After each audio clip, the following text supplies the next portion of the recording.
नमस्कार दोस्तों, मेरा नाम डॉक्टर देवाशीष चंदा है। मैं एक जॉइंट रिप्लेसमेंट सर्जन हूँ। आज जिस टॉपिक के बारे में हम बात करने वाले हैं that is hip replacement. Hip replacement जो लोग भी कराने जा रहे हैं, मुझे लगता है इस वीडियो को ज़रूर देखें, क्योंकि ये रिलेटेड है किस तरह से, किस अप्रोच से हम सर्जरी को करते हैं। क्या हम इस सर्जरी को ऐसे कर सकते हैं कि एक सर्जरी कम्प्लीटली कॉस्मेटिक हो सके? हाँ, डेफिनेटली ये सर्जरी आज के दिन पे कोई भी सर्जरी हम पेशेंट्स या कोई भी कराने जाता है तो सब लोग इसके बारे में सोचते हैं। क्यों? क्योंकि स्कार या जो चीरा है वो सारा ज़िंदगी हमारे सामने रहने वाला है। कितना वो दिखता है और कितना वो परेशान करता है, ये लोगों के लिए कंसर्निंग डेफिनेटली है। क्योंकि आपको हिप रिप्लेसमेंट के बाद हिप के अंदर जॉइंट में झांक के देखने का कभी मौका नहीं मिलेगा, मगर वो स्कार आपके साथ ज़िंदगी भर रहने वाला है। तो स्कार किस तरफ होना चाहिए, कैसा होना चाहिए, ये भी बहुत इंपॉर्टेंट टॉपिक है। और बहुत सारे पेशेंट डिसीजन इसी को लेके करते हैं, क्योंकि बहुत सारी गलत बातें इंटरनेट पे मिलती है। तो इस कन्फ्यूजन को मैं दूर करने के लिए आपको बताना चाहता हूँ। हिप रिप्लेसमेंट मेजर तरीके से अगर हम करें, दो पार्ट में डिवाइड कर देते हैं। एंटीरियर मतलब कि सामने वाले साइड से करें, मतलब फ्रंट ऑफ बॉडी से, एंड पोस्टीरियर पीछे वाले साइड से, बैक साइड से करें। कौन सी प्रोसीजर सबसे ज़्यादा कॉमन है? एंटीरियर प्रोसीजर अभी फेमस होना शुरू हुआ है। पहले सारे के सारे सर्जन पोस्टीरियर हिप अप्रोच से ही हिप रिप्लेसमेंट सर्जरी को करते थे। हिप की और भी बहुत सारी अप्रोचेस है, मतलब कि lateral approach, anterior lateral, posterior lateral, as well as medial approach, जो कि बहुत कम लोग ही उसको यूज़ करते हैं और किसी किसी स्पेशल कंडीशन में ही हम इस अप्रोचेस में जाते हैं। आज के दिन पे दो तरह की सर्जरीज होती है। जो कन्वेंशनल पुराने सर्जन्स होते हैं वो लॉन्ग इंसिशन, बड़े इंसिशन से मसल स्प्लिटिंग, मसल को कट करते हुए अंदर जाते हैं। और हम लोग आज के टाइम पे ये एक मसल स्पेयरिंग सर्जरीज, मतलब कि कम से कम छोटे चीरे से अंदर जाना, मसल्स को स्पेयर करते हुए, बिना काटे उनको स्प्लिट करते हुए उनके बीच में जाके हिप के जॉइंट को रिप्लेस करके आ जाते हैं। कौन सी अप्रोच सबसे ज़्यादा कॉस्मेटिक है? मैं आपको बताना चाहता हूँ कि पोस्टीरियर और एंटीरियर अप्रोच दोनों ही कॉस्मेटिक होते हैं, क्योंकि मिनिमली इन्वेसिव है। MIS टेक्निक से इसको किया जाता है। आजकल कोई भी सर्जन मुझे नहीं लगता जो सर्जरी कर रहा है वो बहुत बड़े ओपन सर्जरी से कर रहा है, अनटिल अनलेस वो बहुत पुराना या ओल्ड स्कूल सर्जन हो। मोस्ट ऑफ द सर्जन्स आजकल छोटा इंसिशन ही यूज़ करते हैं, क्योंकि पेशेंट को स्कार को देखने में भी परेशानी होती है। पहले पोस्टीरियर अप्रोच से इस सर्जरी को किया जाता था, पीछे की तरफ स्कार रहता था। बट अमेरिकन सर्जन्स ने एंटीरियर अप्रोच को बहुत फेमस कर दिया, ये बता के कि ये अप्रोच जो है कम्प्लीटली कॉस्मेटिक है। कैसे कॉस्मेटिक है? जैसे हम अगर बिकनी पहनते हैं या हम अंडरवेयर पहनते हैं तो सामने की तरफ जो है वो स्कार रहने से वो छुप जाता है और वो स्कार दिखाई नहीं देता है किसी को भी। ये अमेरिकन पेशेंट्स जो लोग बीच में जाते हैं, बीच पे रहते हैं, उन लोगों के लिए कॉस्मेटिक स्कार डेफिनेटली है।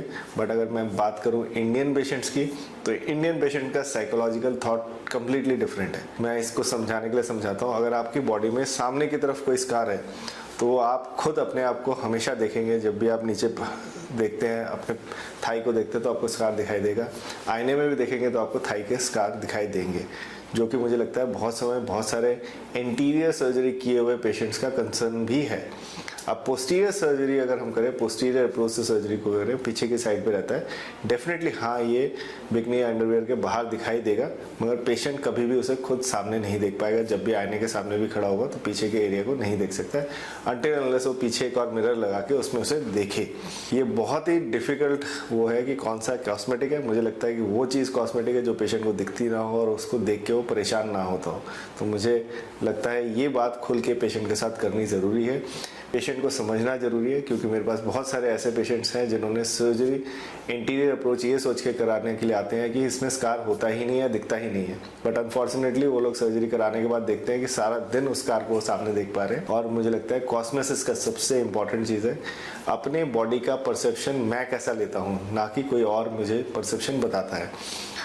इसलिए भी बहुत ज़रूरी है कि स्कार जो है दिखाई ना दे। तो दोनों ही सर्जरीज में MIS की टेक्निक से की जा सकती है। तो आप समझ लें कि आपको कौन से सर्जरी करानी है, उसी से सर्जरी को आगे बढ़ा सकते हैं। कौन सी सर्जरी मैं यूज़ करता हूँ? मैं दोनों ही surgeries, anterior as well as posterior approach, दोनों से ही करता हूँ। मुझे लगता है आपको अपने सर्जन के ऊपर छोड़ देना चाहिए।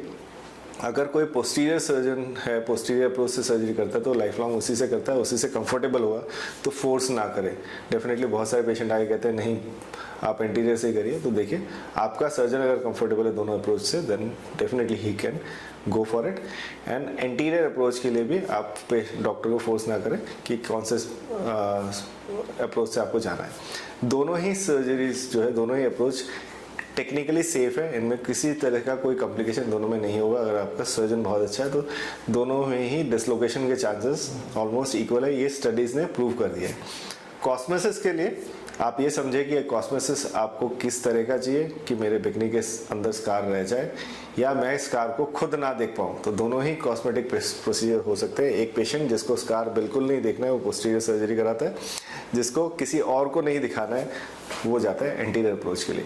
तो मुझे लगता है कि दोस्तों ये चीज़ समझना ज़रूरी है और इसको लेके बहुत ज़्यादा खींचातानी ना करें। अगर आपका सर्जन नहीं करता तो उसे फोर्स बिल्कुल ना करें कि उसको ये सर्जरी इस पर्टिकुलर अप्रोच से ही करानी चाहिए। फाइनल आंसर जो है मुझे लगता है सर्जन के ऊपर छोड़ देना चाहिए। And regarding MIS, I think all the surgeons, जो भी यंग सर्जन्स हैं, जितने भी न्यूली ट्रेंड सर्जन है, सब लोग MIS मतलब कि मिनिमली इन्वेसिव सर्जरी ही करते हैं। कोई ऐसा नहीं है कि कोई ऐसी टेक्निक निकल गई है जिससे सिर्फ एक ही आदमी MIS टेक्निक कर सकता है। तो मुझे लगता है MIS से ही सालों साल से ये सर्जरीज हो रही है।